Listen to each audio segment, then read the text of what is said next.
Rito na naman ang mainit na balita mula sa mundo ng politika. Isang nakakabiglang ulat ang umuugong ngayon sa loob ng Malacanang. Mayroon namanong nagaganap na kudita sa mismong gabinete ni President Coting ng Norte Jr. Ayon sa mga ulat, may ilang matataas na opisyal na di umano'y nagtulungan upang pahinayin ang liderato ng Pangulo. Sa gitna ng mga reformang isinusulong ng administrasyon, tila may mga traidor ng kasamahan sa gobyerno na hindi sang-ayon sa mga hakbang ni PBBM. Ilan sa mga pinaghihinalaang sangkot ay mga matataas na miyembro ng gabinete na may sariling interes at posibleng nagbabalak na pabagsakin ang kasalukuyang pamumuno sa pamamagitan ng lihim na sabuatan. Bagamat wala pang formal na kumpirmasyon mula sa palasyo, isang mapagkakatiwalaang source ang nagsabing nabigla at dismayado si President Coting ng Norte Jr. nang makarating sa kanya ang impormasyon ukol sa umano'y tangkang kudita. Agad umano siyang nagpatawag ng emergency meeting upang pag-usapan ang mga susunod na hakbang para masiguro ang katatagan ng kanyang administrasyon. Patuloy pa rin ang investigasyon at inaasahan na maglalabas ng opisyal na pahayag ang Malacanang sa mga susunod na oras. Samantala, nananawagan ng ilang taga-suporta ng Pangulo panatilihin ang pagkakaisa at huwag hayaang magtagumpay ang anumang pagkakatangka laban sa demokratikong proseso. Kami ay magbabalik sa oras na may bagong detalye. At yan nga ang mga balitang ating pagkakatutukan, at kung bago ka pa lamang sa aking channel ay huwag kakalimutang mag-like, share and subscribe para updated ka sa aming mga bagong balita dito sa Tatak Pinas.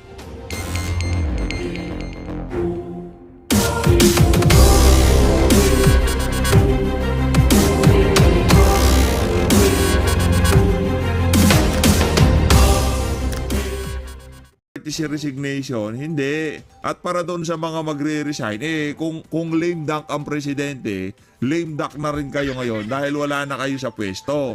'Di ba? Lahat ng kapalpakan nyo, kagaya dyan sa DOJ. Naku, ang susunod na DOJ secretary ay ayusin nyo, ha.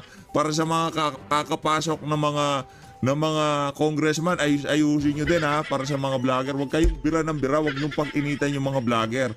Mamaya mga kababayan, may papakita ho tayo na yung strategy ng mga nagdaang mga congressman, hindi ho talaga ika nga, hindi ho effective para sirain ang kredibilidad ng mga vlogger. Balik ho tayo dito sa dito sa courtesy resignation na to. Ang bottom line dito, palpak hiya ang administrasyon ni Marcos Jr. Hindi niya dapat sisihin ng kung sino-sino. Ikaw ang may hawak sa kapangyarihan, ikaw ang tumitimon, ha, ikaw ang boss. Bakit ka mananawagan na courtesy resignation sa lahat ng cabinet secretaries? Ha, sino? Bakit meron ka pa bang kaibigan na hindi kumita? Meron bang nakapila sa mga pwesto na yan dyan sa gabinete mo? Ang napag-usapan nyo lang huba ng mga kasalukuyang gabinete nyo tag-3 taon, tapos meron na naman papasok na mga bagong gabinete na kung saan tiba-tiba na naman itong mga walang yang to. The people have spoken and they expect result, not politics, not excuses. We hear them and we will act. Hindi, Brad, wala kang ginawa sa 3 taon. Ito real talk, ha. Kahit na may makapanood na loyalista dito, mga loyalista nga o mga pinklawan. Ito, sigurado mag-a-agree kayo dito sa isang bagay na to. Mapadilawan kayo, mapakapinklawan kayo, kahit hindi kayo taga-suporta ni dating Pangulong Rodrigo Duterte. Dito sa isa na to, magkakasundo tayo kung meron mang naliligaw ng mga dilawan at pinklawan dito. Dito sa isa na to, magkakasundo tayo. Kahit yung mga ensaymada at talyanista. Ang bottom line dito, sa loob ng 3 taon, wala pang naumpisahan itong si Marcos Jr. Wala pa siyang nagawa. Bagkus nag-worsen ang ating sitwasyon pagdating sa kriminalidad, sa illegal na droga, kawalan ng trabaho, gutom. Nag-worsen ho lahat ng issue natin na yan nung dumating ho itong si Marcos Jr. Again, di ho natin sinasabi na perpekto ho, lahat ng pagpasok nitong si dating Pangulong Rodrigo Duterte, lahat ng problema ay naresolba. Wala ho, marami pa hong natitira, naumpisahan pa lang nitong nung panahon ni Tatay Digong. Kaso pagpasok nitong si Marcos Jr., lahat na naman ho, ayun, imbis na tapusin, naipatigil, at yung iba, talagang, diba? Ganun lang naman ho yung mga kababayan. Dito, lipat ho tayo dito kay Nako, ito pa problema nitong si Marcos Jr. Ito, sinasabi natin para sa mga kakapasok lang na congressman, ha. karamihan ho sa mga larawan na nakikita nyo dyan sa ano na yan, ha, yung mga maiingay sa Quadcom, mga talunan ho yan ngayong mga panahon na to. Election loses, leaves Quadcom leaderless ho. Wala na ho sila mga kababayan. Sino ba nandyan? Yan si Dan Fernandez, yang si Barbers, talunan ho yan. Yang si Paduano, talunan din ho yung mga yan. Mga Quadcom leader ho yan mga kababayan. Kaya sa mga kakapasok na wag ho kayong oo ng oo kay Tambaluslos. Dahil sa inyo ho balik niya mga yan. Ngayon, yang si Paduano, sino ba, napag-utusan lang siya, sumunod lang siya sa mga kagustuhan nitong si Tambaluslos. Ngayong mga panahon na to, sino ang binibira? Binibira ba si Marcos Jr.? Hindi. Ay binibira ba si Tambaluslos? Hindi. Binibira yang si Paduano. Kaya para sa mga congressman, huwag kayong magpauto. Kahit ano pang pabor ang ibigay nila sa inyo, ibigay sa inyo ni Tambaluslos, huwag nyo basta-basta kagad dahil mapapahamak kayo dyan. At dito naman mga kababayan, kay Senator Jinggoy Estrada, ang dating mga kababayan, parang nadaragdagan ho ata yung ating mga boto diyan sa diyan sa pagkaka-acquit nitong si VP Sara diyan sa Senado.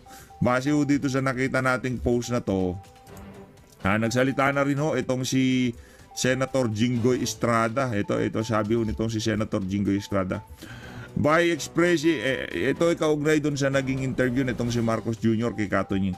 By expressing his desire to reconcile with the Dutertes, the President demonstrates his intent to rise above politics bickering and focus on national healing and progress. Senator Jinggoy, alam nyo naman kami naman dito, wala naman problema kung mag-reconcile sila. Dapat muna kahit sinong Duterte supporter ang tanongin nyo, bago mag-reconcile, dapat makauwi muna dito si dating Pangulong Rodrigo Duterte.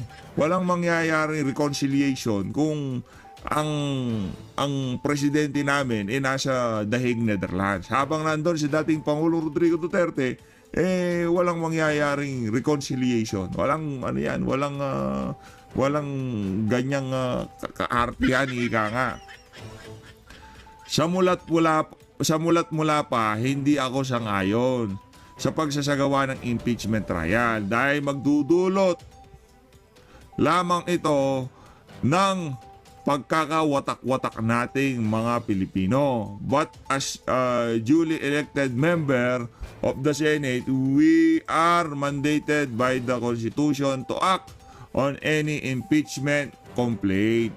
Ayan, maliwanag pa yan sa sikat ng araw kasi naranasin yan na mayroon nung experience sa pamilya niyan sa mga ganyang klaseng kaganapan. Ito si Senator Jinggoy Estrada. Kaya kung ang ating kasalukuyang bilang dyan sa Senado ay nakapagpanalo ho ng 5 ang PDP at meron na hong isa, itong si Senator Robin, at meron hong isa, itong si Senator Jinggoy, malinaw ho na meron na tayong 7 siguradong boto.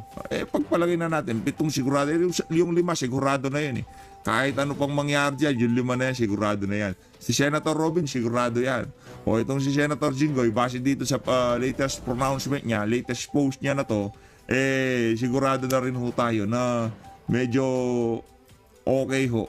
Itong itong mga post niya na to, na mataas ang tsansa na i-acquit ho niya itong si VP Sara. So, 7 na ho yun. Ang kailangan lang ho natin, 9. 9 lang ho kailangan natin. So, 2 na lang ho ang kulang.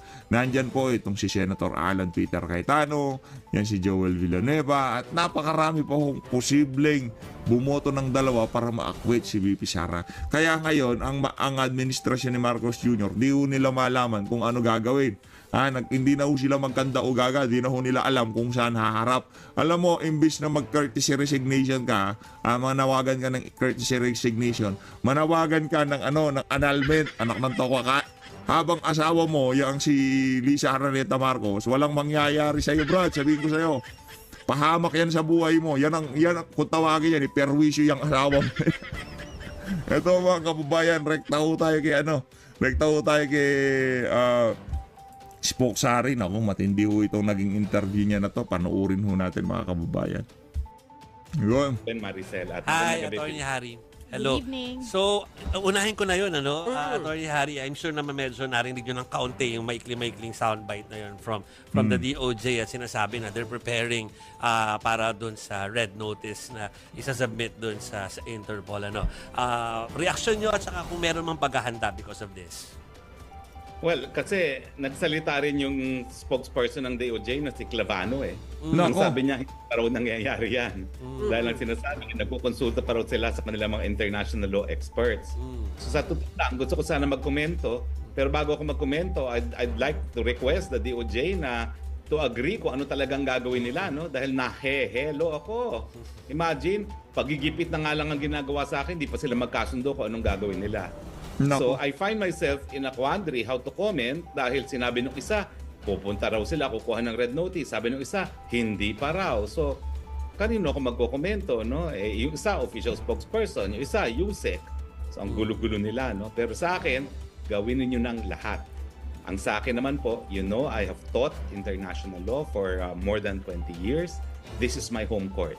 Ang labanan natin ngayon, pag dun sa pag-a-attempt na ako ay pauwiin sa Pilipinas is governed by international law.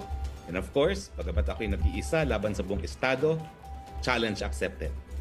Pero, sir, yung sinasabi po ninyo kanina, hindi pa nga malinaw no? Yung kung anong planong gawin ng DOJ. Pero sakali po na ipursige nila na magsumite ng dokumento, mag-request po ng red notice sa Interpol, posible ba ito with the pending request for asylum dyan po sa The Hague?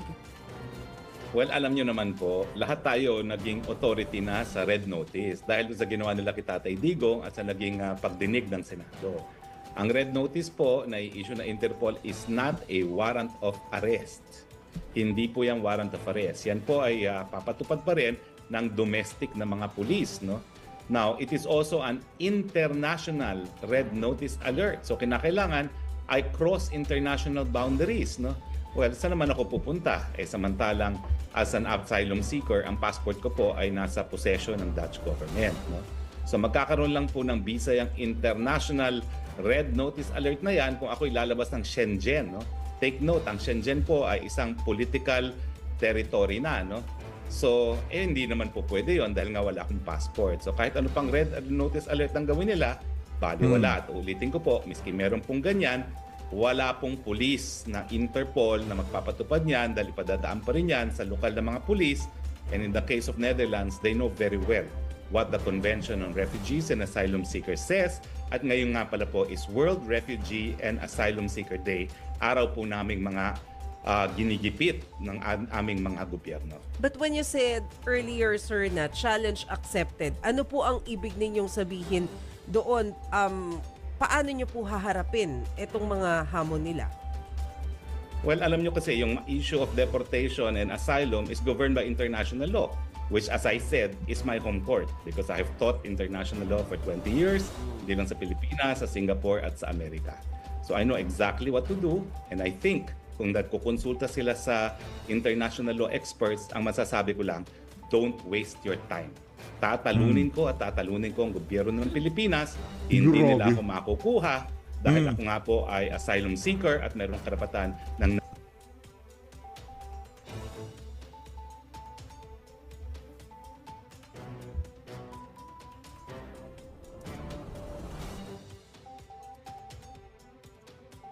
Sound check.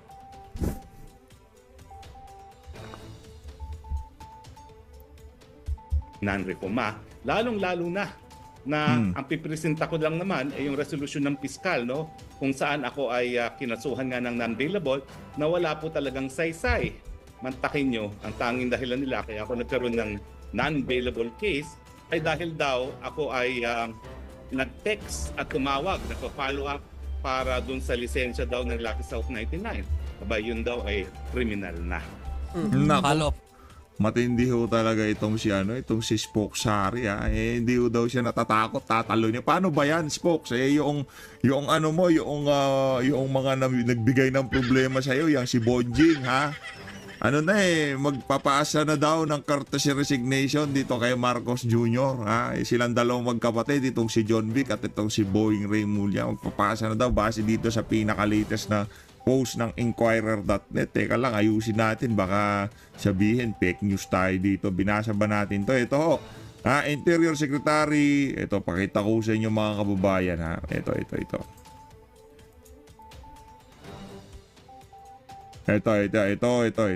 Ang base ho dito sa post ng Inquirer.net, Interior Secretary John Vic Remulla confirms he will be submitting his courtesy resignation later today. Ito lang ho si John Vic Remulla. This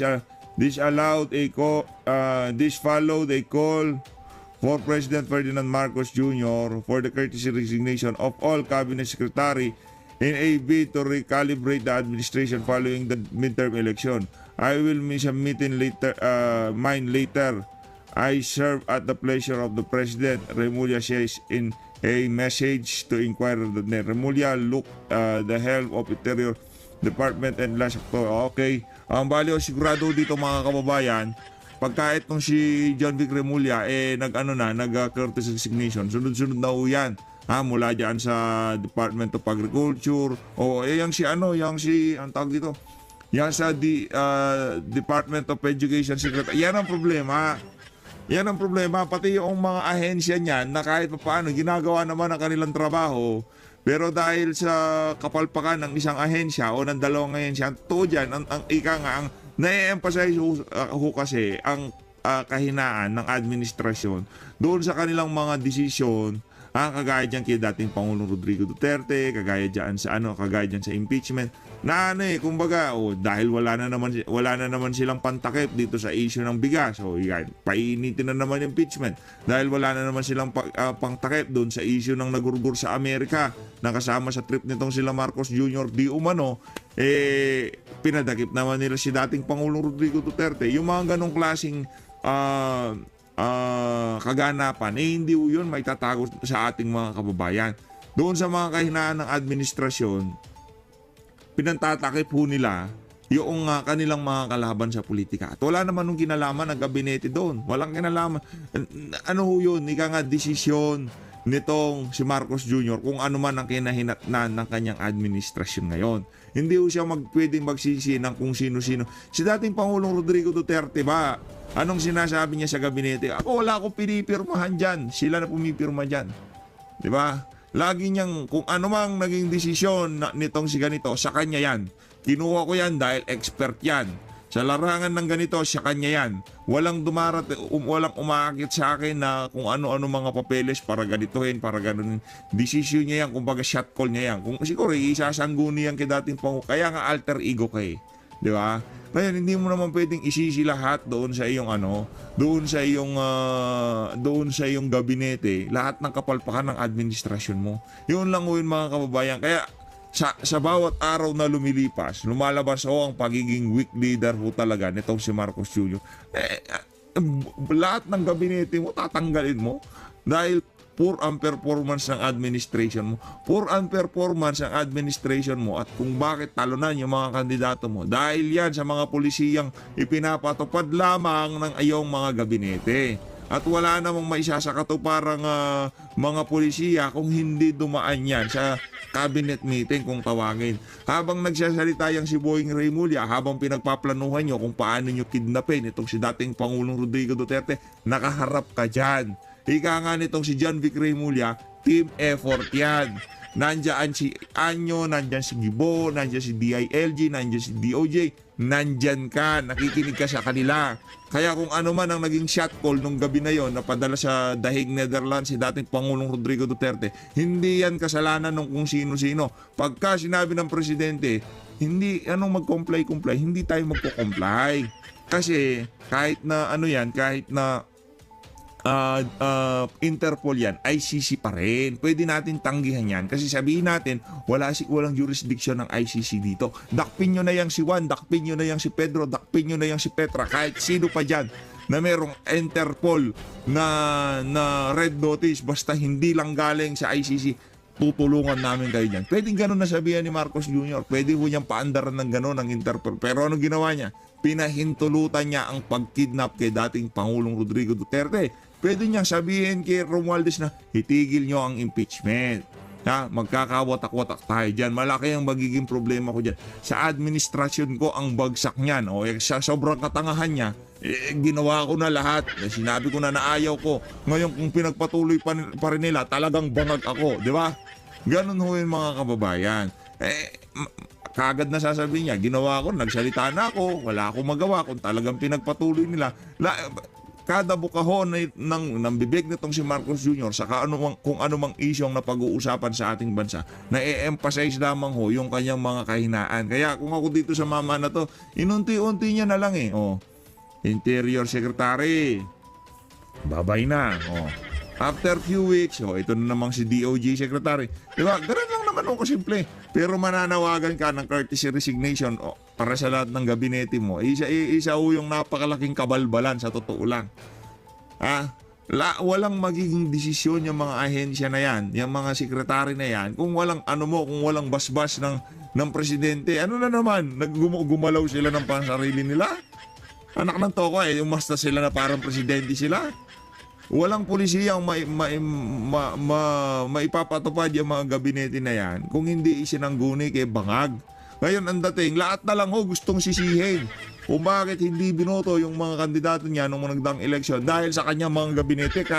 Kaya mananawagan na siya ng courtesy resignation. Anak ng toko, adik hata talaga to sa kapangyarihan. Adik ko talaga sa kapangyarihan. Nasa DNA talaga.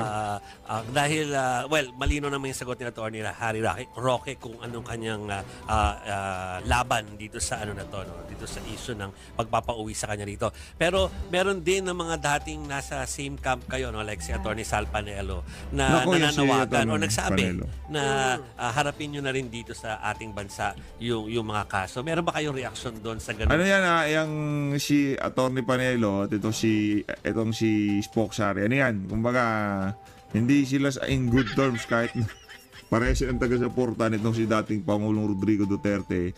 Yang si Panelo, lagi huyang bumibira kay Spoksari. Di natin malaman kung bakit. Pati noong nagdaang eleksyon, yung mga inendorso ni dating Pangulong Rodrigo Duterte, hindi naman lahat yun sinuportahan niya. Wow. Meron tayong kanya-kanyang paniniwala. Yung para sa atin na tama, hindi naman natin pwedeng ipakain doon sa ibang tao na yun ng tama. Kung ano yung pinaniniwalaan nila, sinabi na natin yung ating mga punto de vista, ilinatag na yan ni dating Pangulong Rodrigo Duterte. Hindi pa rin binoto yung mga kandidato niya. Nandun na ang sasagot na doon sa mga tinatawag nila ang mga sarili nila na taga-suporta, pero yung simpleng panawagan ni Tatay Digong hindi nila masunod. Yung tipong kalimutan nyo na ako kung hindi nyo susuportahan ng PDP laban ko. Pag ayon mga litanya na yon, sinabi na ni dating Pangulong Rodrigo Duterte na suportahan nyo yung mga kandidato na yan. Maliwanag ang instruction, kalimutan nyo na daw si Tatay Digong kung hindi nyo rin lang naman susuportahan ang kanyang mga Duterte, ng kanyang PDP. Yung iba hindi pa rin sinuportahan, pwede nyo nang kalimutan si Tatay Digong. Mga pahayag from... aking reaction po dyan ay simple lang. Yung paghingi ng asylum, yan po'y karapatang pantao. So, Yes, sir. We can hear you, Atty. Harry. karapatang pantao po yan, at yan po ay hindi po yan evidence of flight or guilt. No? Dahil ako naman po, wala na ako sa Pilipinas ang lumabas yung warrant of arrest na yan. Pag sinabi mong flight, tumakas ako sa Pilipinas. Wala naman po na ako sa Pilipinas na matagal na. No? At saka pangalawa nga po, it cannot be evidence of guilt kasi nga po nauna na akong nagsabi na ako'y ginigipit. Marami naman po mga kababayan natin ang sumasang-ayon na pagigipit ang lahat ng ginagawa sa akin, kay Tatay Digong, kay Inday Sara Duterte at iba pang mga supporters ng mga Duterte kasama na yung mga vloggers. Ano po ang maging komento po ninyo dito sa speaking of Attorney Sal Panelo, sabi niya it's hard to prove the political persecution claim na sinasabi po daw ninyo dahil sabi niya it appears that he really served as counsel for them. I assume talking about Lucky South 99, he has made many contradictions, inconsistencies which resulted in complaints because it came from him directly nung nandun po kayo sa Quadcom hearings. Well, I think that's gross ignorance of what asylum is. No? So I will not even bother to answer observation from someone who's completely ignorant about the nature of asylum. Sir, how are you with Attorney Sal? Well, ako, di ko siya pinapansin.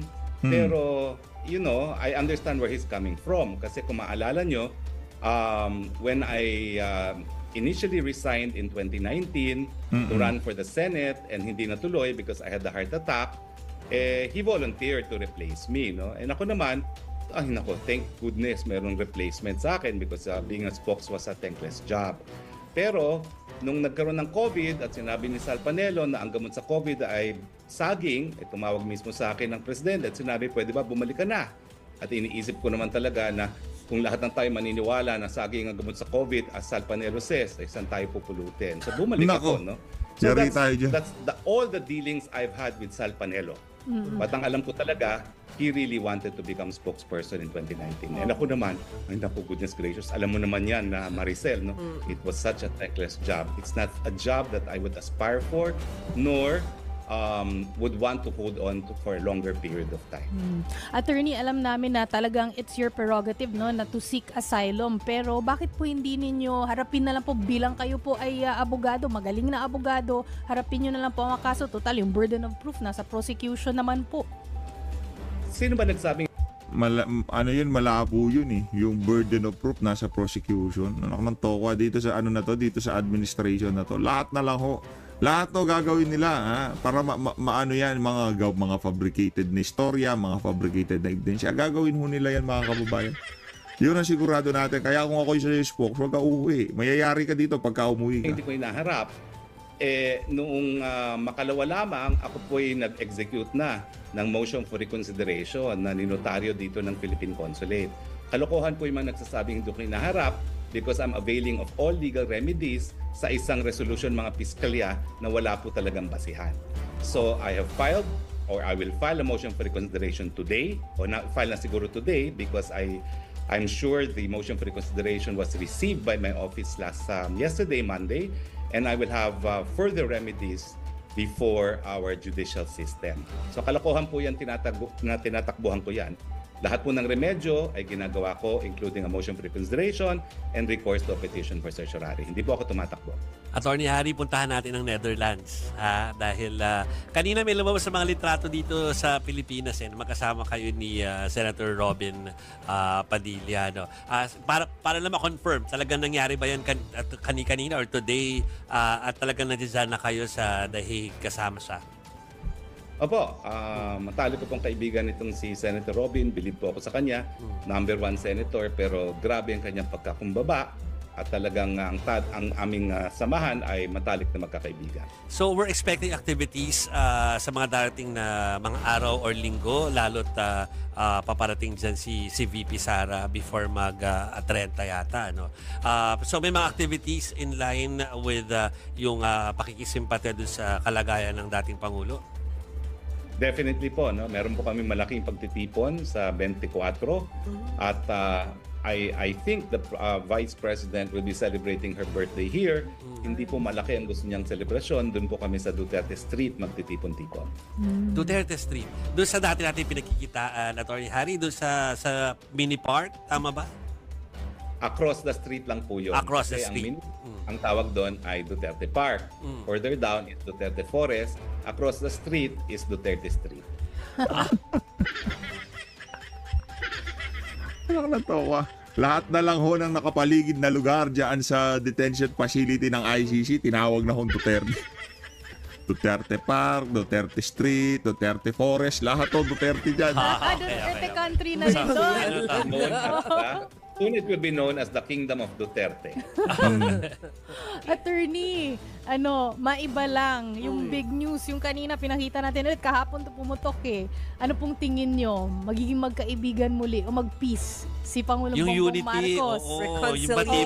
daw. Bati-bati at si daw. VP Sara. O both camps, Duterte and Marcos camps. Kung ako nahehelo kay Yusek at kay Asek Clavano, ito namang sinabi ni Marcos Jr., hilong-hilo ata siya. Paano magkakaroon ng pagbabate? Kinidnap niya at pinadala niya sa ICC si Tatay Digong. At yung pagpapalaya ngayon kay Tatay Digong, hindi niya madedesisyonan yun. Siguro po pwede kang magkaroon ng reconciliation kung kaya niyang palabasin ng Tatay Digong. Wala na sa kapangyarihan niya yan.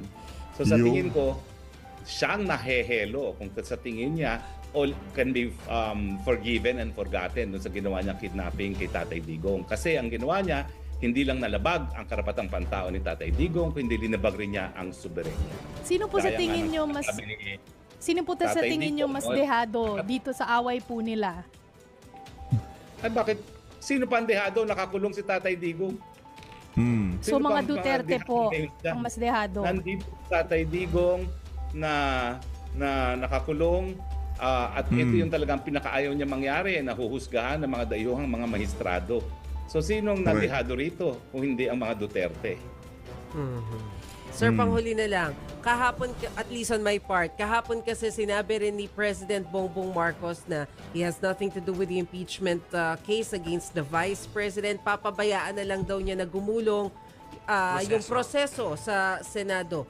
Do you believe doon sa naging pahayag ni PBBM? Nako, Kayo naman, maniniwala pa ba kayo sa kahit anong sasabihin ng Marcos Jr.? Sinabi niya dati, we will never cooperate with the ICC because it will violate our sovereignty. Anong nangyari? Siya pa nagpadala. Meron kaming anunsyo, may pureba kami ngayon na sa punto de vista ng ICC, wala silang kinalaman sa pagdadala dito kay Tatay Digong sa dahig. In due time, aanunsyo ko po yan. Pero yan po ay pureba na walang kinalaman pati ang ICC rin.